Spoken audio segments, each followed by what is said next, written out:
आपने अगर किन्नौर और बुशहर की टोपी देखी होगी तो इस फूल को भी जरूर देखा होगा। लेकिन क्या आप जानते हैं, ये असल में फूल नहीं बल्कि एक बीज होता है। और उससे भी बड़ी बात, ये पूरे किन्नौर में पाया ही नहीं जाता। इसलिए आज की खोज परख में बात फूलों जैसे दिखने वाले इस बीज की होगी, जो हमारी पहाड़ी परंपरा का बहुत जरूरी हिस्सा है।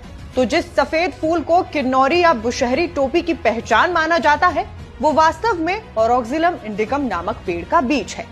किन्नौर में इसे ख्वार या चामखा, सिरमौर में टाट पटनगा और सोलन में टाट मरंगा कहा जाता है। इस पेड़ की फली तलवार जैसी लंबी होती है, जिसकी लंबाई 60 से 90 सेंटीमीटर तक पहुंचती है। और जब इसे खोला जाता है तो इसके अंदर से ये पतले सफेद और पंखदार बीज निकलते हैं। फिर यही बीज बाद में हमारी पारंपरिक टोपियों पर सजाए जाते हैं। जरूरी बात यह भी है कि इसका पेड़ हिमाचल के ट्राइबल इलाकों, किन्नौर, लाहौल स्पीति या अपर कुल्लू जैसे क्षेत्रों में पाया ही नहीं जाता, क्योंकि ये एक सब ट्रॉपिकल पौधा है जो अधिकतम 1200 मीटर की ऊंचाई तक मिलता है। इस कारण से सिरमौर के निचले क्षेत्रों, कांगड़ा और आसपास की ऊंचाई वाले मैदानी इलाकों में ही ये उगता है। बाकी किन्नौर और बुशहर में ये बीज परंपरा का हिस्सा इस वजह से बना क्योंकि यहाँ पर इसे शुभता और सांस्कृतिक पहचान का प्रतीक मानते हैं। इन बीजों को गेहूं के तनों में पिरोकर टोपी पर लगाने की प्रक्रिया को स्थानीय लोग तेकेमा कहते हैं। इसके साथ लगाए जाने वाले छोटे रंगीन कपास जैसे गोलों को बखरी कान कहा जाता है।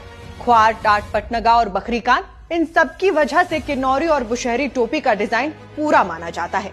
अब चाहे हिंदू हो या बौद्ध, ट्राइबल समुदाय इन सफेद बीजों को शुभता, पवित्रता और पहचान की तरह अपनी टोपी पर सजाते हैं। और देश विदेश में पहचान पाने वाली किन्नौरी टोपी तब तक पूरी नहीं मानी जाती जब तक उस पर ये सफेद फूल न लगा हो।